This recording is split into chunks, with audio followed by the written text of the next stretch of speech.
Hello everyone, నేను మీ తేజాని. ఈరోజు మనం అటుకులతో పోహని ఎలా తయారు చేసుకోవాలో చూసేద్దాం.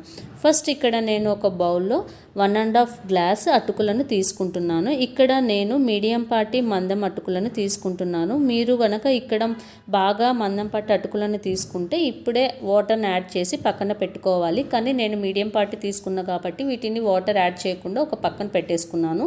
ఇక్కడ నేను ఒక టమోటా, ఒక ఆనియన్, 2 మిర్చి, ఒక ఆలు పీల్ తీసేసి వీటన్నిటిని నీట్గా వాష్ చేసుకొని చిన్న ముక్కలుగా కట్ చేసుకున్నాను. వీటితో పాటు ఉప్పు, కారం, పసుపు, ఒక చిన్న నిమ్మకాయ, బుడ్డలు, కరివేపాకు, ఆయిల్, జీలకర్ర, ఆవాలు వీటన్నిటిని తీసుకున్నాను. ఇప్పుడు నేను ఒక కడాయి పెట్టుకొని మనకి సరిపడా ఆయిల్ని యాడ్ చేసుకోవాలి. ఇక్కడ మనం కొన్ని పల్లీలను తీసుకొని ఆయిల్లో వేగనివ్వాలి. ఇలా స్టవ్ని సిమ్లో పెట్టుకొని పల్లీలు వేగే వరకు కలుపుతూనే ఉండాలి.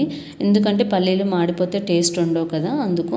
వీటితో పాటు మనం తిరువాత గింజలు, ఆకు వేసుకొని రెండింటిని కలుపుకోవాలి. ఇప్పుడు కట్ చేసి పెట్టుకున్న ఆనియన్ ముక్కలు, మిర్చి ముక్కలను కూడా యాడ్ చేసుకొని కొద్దిసేపు వాటిని ఇలా కలుపుతూనే ఉండాలి.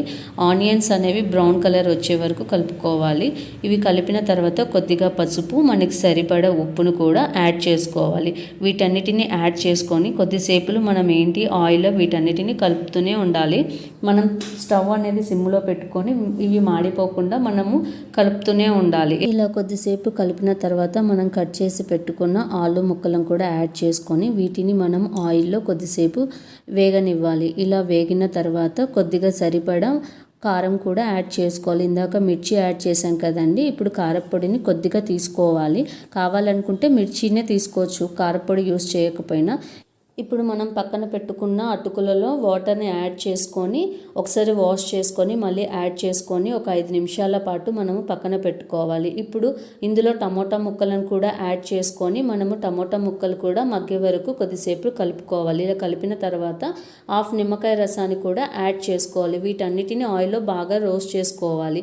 ఇలా రోస్ట్ చేసుకున్న తర్వాత ఒక 5 నిమిషాలు పడుతుంది. ఇలా పట్టిన తర్వాత ఇప్పుడు పూహాని చెక్ చేసుకోవాలి. ఇలా నానిన పూహాని మనము బాగా వాటర్ లేకుండా పిండుకొని మనము యాడ్ చేసుకోవాలి. ఇలా వాటర్ని అంతా రిమూవ్ చేసేసి బాగా పిండుకొని తీసుకోవాలి. ఇలా పోహాని మొత్తాన్ని తీసుకొని మనము కొద్దిసేపు కలుపుకోవాలి. ఇలా మొత్తం మిక్స్ అయ్యే వరకు కలుపుకోవాలి. ఇలా బాగా మొత్తం కలుపుకున్న తర్వాత ఇప్పుడు హాఫ్ నిమ్మకాయ రసాన్ని పైన యాడ్ చేసుకోవాలి. ఇలా యాడ్ చేసుకోవడం వల్ల ఏంటి అంటే మనకు టేస్ట్ అనేది చాలా బాగుంటుంది. మీకు కనుక వీడియో నచ్చినట్లయితే లైక్ చేయండి, షేర్ చేయండి, సబ్స్క్రైబ్ చేసుకోండి.